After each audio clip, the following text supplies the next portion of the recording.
Mais ravi de vous retrouver pour ce webcast spécial que nous réalisons à l'occasion du Festival de Cannes.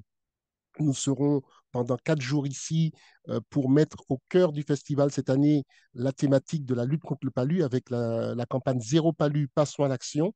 Et c'est dans ce cadre que nous vous invitons pour cette première, dans la série, pour ce premier numéro que nous consacrons aux technologies et initiatives de lutte contre le palu. Donc, avec vous deux, donc Amy Françoise Cacas, qu'on connaît très bien maintenant, qui est avec nous et avec qui on va parler de l'initiative, donc ce concours de films Real to Real Impact, qui va consister, elle va nous l'expliquer, en un concours qui est lancé pour détecter, enfin, surtout récupérer le maximum, on espère, de projets de courts-métrages ou des vidéos pour lutter contre le palu. Et puis, à l'occasion de ce webcast, on souhaitait aussi donner la parole à des entrepreneurs de start-up qui développent des solutions pour lutter contre le palu. Donc, vous deux, vous nous rejoignez,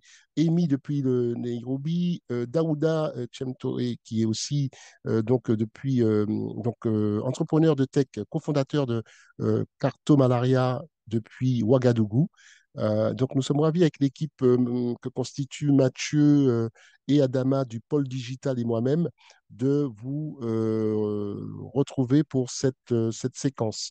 Maintenant, vous présentez le dispositif de la campagne Zéro palu, passons à l'action que nous mettons en place, que Mathieu nous fera. Mais avant ça, je voulais revenir sur ce qui nous emmène pour cette troisième année au Festival de Cannes, cette initiative Tech and Movies for Health, où nous avons vraiment souhaité avoir une initiative qui combine le potentiel des solutions technologiques, donc de la tech, avec les projets, les contenus audiovisuels, le pouvoir donc narratif du cinéma, des courts-métrages, pour augmenter l'impact des campagnes d'information, les campagnes digitales qui sont produites. Alors, 3 éditions à Cannes, une présence où depuis justement 3 ans, nous avons cherché à nous rapprocher des acteurs de cet écosystème avec des producteurs, des réalisateurs, des célébrités, des acteurs, des comédiens, parce que nous sommes convaincus que l'industrie du cinéma peut énormément apporter à la lutte contre le paludisme, mais surtout à augmenter l'impact des messages. On sait, à travers ce qu'on appelle le storytelling, le pouvoir narratif des contenus audiovisuels, l'impact que ça peut avoir, surtout comment le cinéma peut émouvoir et transformer quelquefois des messages, on va dire, de santé ou des informations sur la santé ou les maladies qui peuvent être un petit peu compliquées, les simplifier pour qu'ils s'adressent en direct aux populations. Donc ça, cette campagne, cette initiative Tech for Movies, elle va nous permettre de vraiment de détecter les meilleures solutions, de connecter les porteurs de solutions avec des investisseurs et des producteurs et des réalisateurs. Et surtout, nous souhaitons à travers cela avoir une véritable vitrine pour valoriser et diffuser ces solutions et ces courts-métrages. On le verra d'ailleurs avec la campagne que va présenter dans le cadre de la campagne Zéro Palu, avec l'initiative que va présenter tout à l'heure Amy de Westergaard, ce concours de films qui appelle donc à la production de courts-métrages depuis les réalisateurs confirmés jusqu'aux réalisateurs en herbe, j'ai envie de dire, mais l'essentiel étant que chacun puisse proposer des idées et nous faire des propositions. Il y aura aussi un appel à des partenaires qui pourront contribuer, vous demander de soutenir et de diffuser largement cet appel à projet. C'est de l'innovation, de l'action de terrain, de l'engagement, mais surtout, on l'espère, une très forte mobilisation. Voilà. Maintenant, Mathieu, je vais me tourner vers toi pour que tu puisses nous présenter donc, le contenu de la campagne Zéro Palu, Passion à l'action, saison 3. en quelques mots en quoi ça consiste. Donc, merci pour la parole. Donc, bonjour à tous, ravi de vous retrouver pour ce webcast. Donc, on a ce dispositif de la campagne Zéro Palu, passons à l'action avec un site web dédié. Vous pouvez retrouver toutes les informations liées à cette campagne sur ce site, avec notamment des informations sur le PrevKit Palu, l'accès à notre Cap Palu, qui est voilà un quiz, en fait, un testeur de connaissances. Vous pouvez aussi découvrir le tableau connecté avec les messages vidéo de nos ambassadeurs. Voilà, donc des personnalités qui sont engagées dans cette campagne et qui nous aident à la relayer sur les réseaux sociaux. Vous pouvez également retrouver nos rediffusions de webcasts. Donc, on a plusieurs webcasts liés à la campagne Zéro Palu. N'hésitez pas à aller les trouver sur notre chaîne YouTube. On fait aussi des clips avec les passages de nos experts. Donc voilà, je vous remercie pour l'attention et puis on va passer la parole aux prochains intervenants. Donc merci pour Donc, Daouda, tout d'abord, quelques minutes pour nous présenter votre solution, Cartomalaria. Donc, Cartomalaria, ça consiste en quoi exactement? Nous avons compris que vous avez une solution pour cartographier les zones à risque et de pouvoir aussi détecter sur le Burkina les régions où il y a des pics de cas. Donc, est-ce que vous pouvez nous, en quelques minutes, donc on a dit trois, et puis on va vous laisser les questions après, nous faire le pitch de votre solution. Daouda, bonjour. Oui, bonjour à tous. Je vais vous présenter, je suis le co-porteur du projet Kato Malaria. Bon, ici, il y a l'avion qui passe, il y a un peu de bruit pour le moment. Je dirais Allez-y, que je allez. suis là pour vous présenter Kato Malaria. Kato qui veut dire la cartographie, Malaria qui veut dire le paludisme. Et l'ensemble, nous sommes là pour numériser les zones à risque du paludisme, c'est-à-dire les zones dans lesquelles le vecteur du paludisme se développe, c'est-à-dire la nouvelle femelle. Et cette numérisation est basée sur une plateforme libre, OpenStreet, dénommée OpenStreetMap. Donc, nous avons la possibilité de contribuer, c'est-à-dire la communauté a la possibilité de contribuer avec une formation toutes les zones à risque. Les zones à risque, une zone à risque, c'est quoi? C'est les caniveaux mal entretenus, c'est l'état d'ordure, c'est les eaux stagnantes. Voilà ce que je peux définir malaria de façon simple pour le moment. Mais Très bien, mais l'objectif alors, final, oui, l'objectif, voilà, c'est ça. Ouais. oui, l'objectif final, c'est en fait d'éradiquer le paludisme dans le monde, en particulier le Burkina Faso. Mais l'objectif, en fait, c'est enfin, une fois que ces zones sont cartographiées, nous, avec des partenariats avec les organismes internationaux et nationaux, nous avons la possibilité de leur donner ces cas thématiques afin qu'ils orientent leur lutte sur ces zones, en fait. Une première activité qu'ils peuvent faire, que nous voyons, d'abord, ils peuvent faire la lutte anti-larvaire. Une fois ces zones identifiées, ils peuvent faire la lutte anti-larvaire avec des drones et autres. Deuxièmement, nous avons ajouté en fait également la cartographie des dispensaires, en fait, des centres de santé, si on peut le dire de façon générale. Cela a l'objectif de, de permettre à la population de savoir en fait le centre de santé le plus proche que je peux avoir quand je suis malade, quand j'ai le palu. Donc D'accord, donc l'objectif réel, Daouda, c'est ça. pour résumer, parce qu'on comprend que vous avez une solution qui permet de cartographier les zones à risque, de Oui, oui, cartographier oui. aussi les centres de santé dans les zones que vous cartographiez, que votre solution, vous n'avez pas dit depuis combien de temps elle existe, depuis quelques années. Ça fait combien d'années que vous avez mis en place cette solution au Burkina? Depuis 5 ans. Depuis 5 ans. Voilà. Et donc, quelle technologie Oui. vous utilisez? Est-ce que c'est une technologie avec des satellites? Est-ce que c'est de l'intelligence artificielle? Est-ce que ce sont des drones? Comment est-ce que vous produisez ces cartographies et surtout, comment est-ce que vous travaillez avec le programme national et les autorités, le programme national, par exemple, de lutte contre le paludisme ou le secrétariat maintenant permanent sur cette solution? Oui, en fait, nous travaillons, en fait, c'est comme ce que je vous ai dit, c'est une cartographie collaborative qui est dénommée OpenStreetMap, qui est semblable à Google Maps. Mais nous sommes d'accord avec vous que Google Maps n'est pas libre. OpenStreetMap est une plateforme libre. Et nous cartographions ces zones à risque-là via, en fait, le GPS, les fils paper, si tu connais la zone.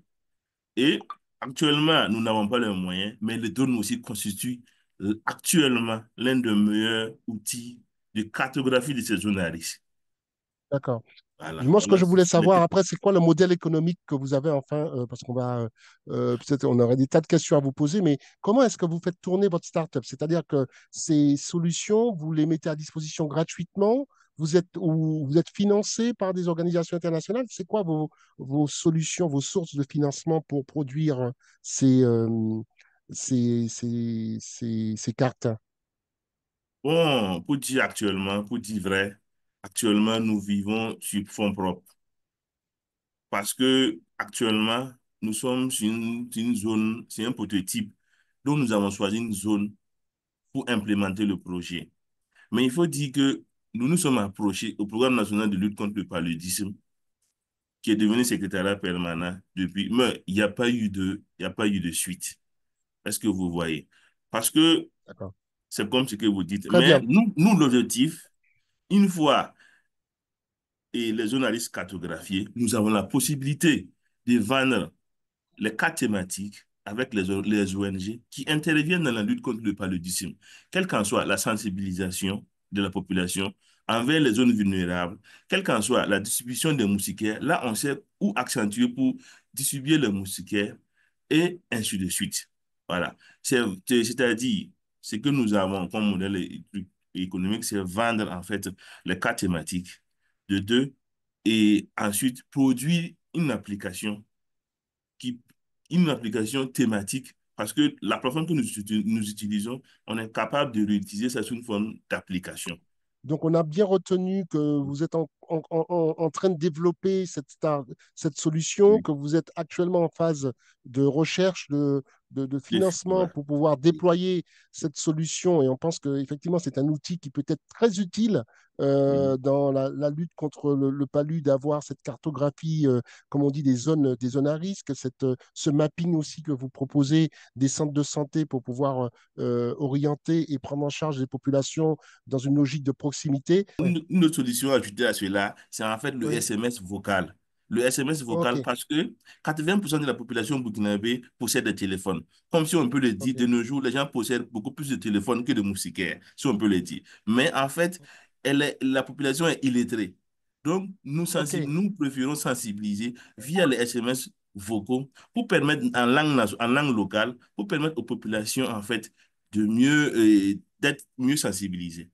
Très Voilà. intéressant cette partie effectivement donc d'utilisation du SMS vocal en langue locale pour pouvoir Oui. faire cette sensibilisation. Merci encore, Merci. Daouda. Restez en ligne avec nous pour le petit mot de la fin. Je me tourne vers toi maintenant pour justement parler de cette magnifique campagne, magnifique initiative qu'appuie en tout cas Vestergaard à travers toi et ton travail j'ai envie de dire, aussi de plaidoyer hein, sur ces sujets de lutte antivectorielle autour de l'utilisation optimale, notamment de la moustiquaire. Peux-tu nous parler de ce concours de films qui a été initié, dont l'idée en tout cas a été initiée au FESPACO, et nous dire où ça en est et peut-être nous en faire officiellement l'annonce des prochaines étapes, s'il te plaît. Merci Eric. Alors oui, effectivement, on lance un concours qui tombe à une période assez charnière pour la lutte contre le paludisme, où on a des outils, on vient de le voir aussi avec Daouda, et des savoirs qui sont disponibles pour éliminer le paludisme, mais on est aussi en même temps dans un moment où les financements des grands bailleurs traditionnels diminuent un peu. Et on s'est dit, il faut sortir des sentiers battus, il faut mobiliser tous les acteurs de la société contre le paludisme. Et lorsque le programme PALU, le secrétariat permanent au Burkina, nous a demandé de soutenir leur présence au FESPACO, qui est donc le festival de Cannes version africaine au Burkina Faso, un très très grand événement panafricain, et ben, l'idée est venue de se dire, au-delà de sensibiliser les participants au festival de Cannes, au festival FESPACO, euh, mobiliser le septième art, la force de la narration contre le paludisme, eh ben, ça pourrait être une bonne idée. Et c'est de là qu'est née cette idée de concours où on s'est dit, eh bien, les réalisateurs africains en air, mais aussi installés, pourraient contribuer en réalisant du contenu qui permettrait de servir et d'accélérer la lutte contre le paludisme. Donc, c'est une idée qui a rejoint dans le soutien santé en entreprise, mais aussi Outlook, qui est une boîte de Mhm. production, et bien sûr, le premier intéressé, le FESPACO, qui Ouais. a trouvé qu'il y avait vraiment de quoi soutenir ce concours. Euh, donc, où on en est aujourd'hui, eh bien, on a deux axes autour de ce concours. La soumission par les jeunes réalisateurs africains basés en Afrique, mais aussi de la diaspora de leur candidature.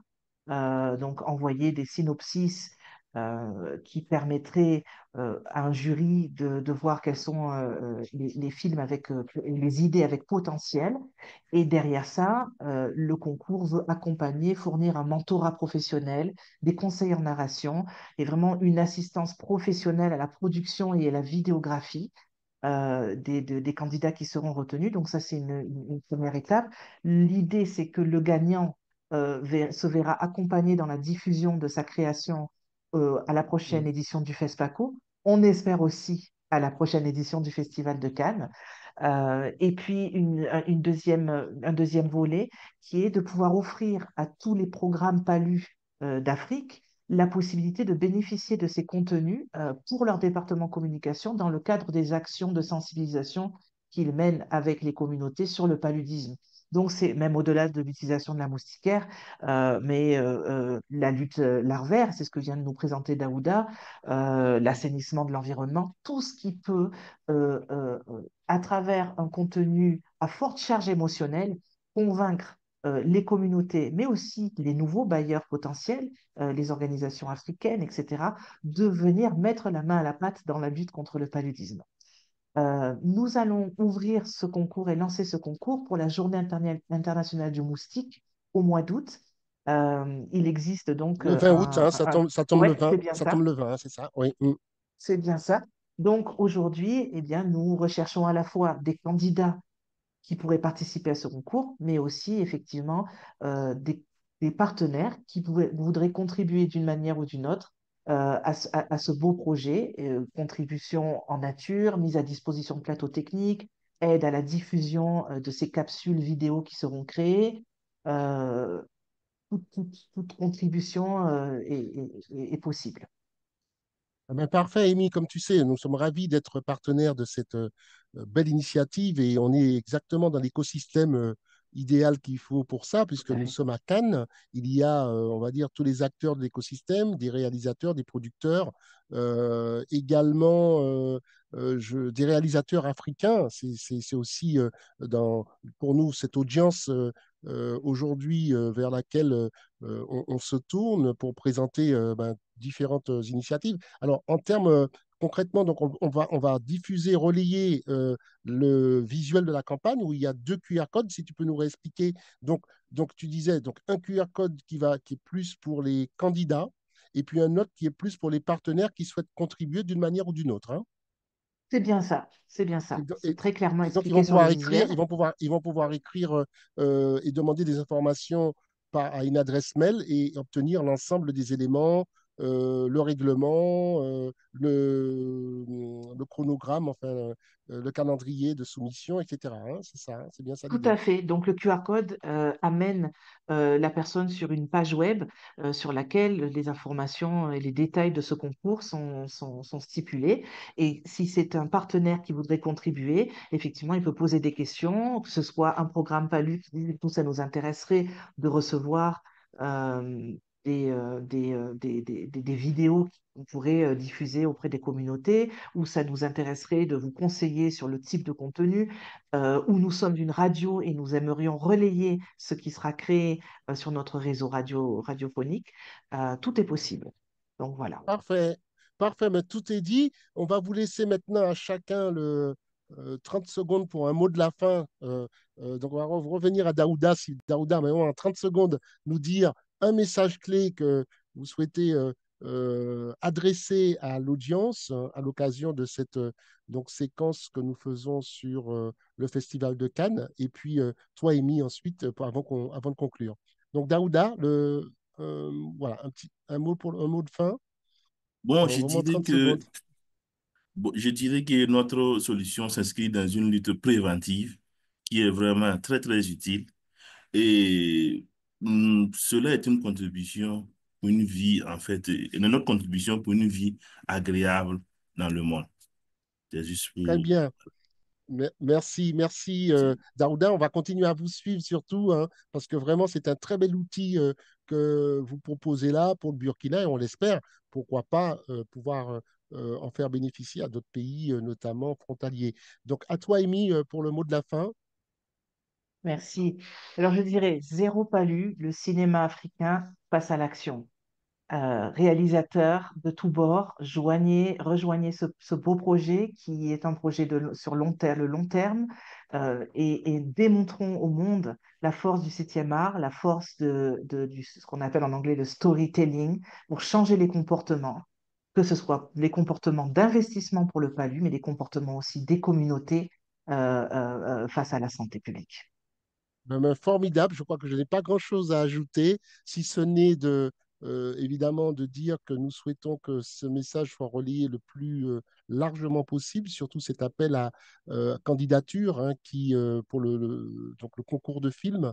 Donc, restez connectés pour avoir toutes les informations, scannez le QR code qui va apparaître pour avoir aussi l'adresse et toutes les indications pour avoir le maximum d'informations, ou soit pour soumettre des projets, soit pour contribuer en tant que partenaire. Et on se retrouve demain pour un autre podcast avec deux invités. Donc, on aura Amina Abou Khalil, qui est la directrice générale de la Fondation Orange en Guinée, et start-upper Ibrahima Diallo de Kuma Academy, qui aussi développe des solutions pour lutter contre la maladie. Donc, l'idée étant de donner à chaque fois la parole aux acteurs de terrain, aux innovateurs, aux porteurs d'initiatives. Donc, demain, deuxième série, on aura un troisième webcast aussi lundi. On vous en dira plus demain. Restez connectés.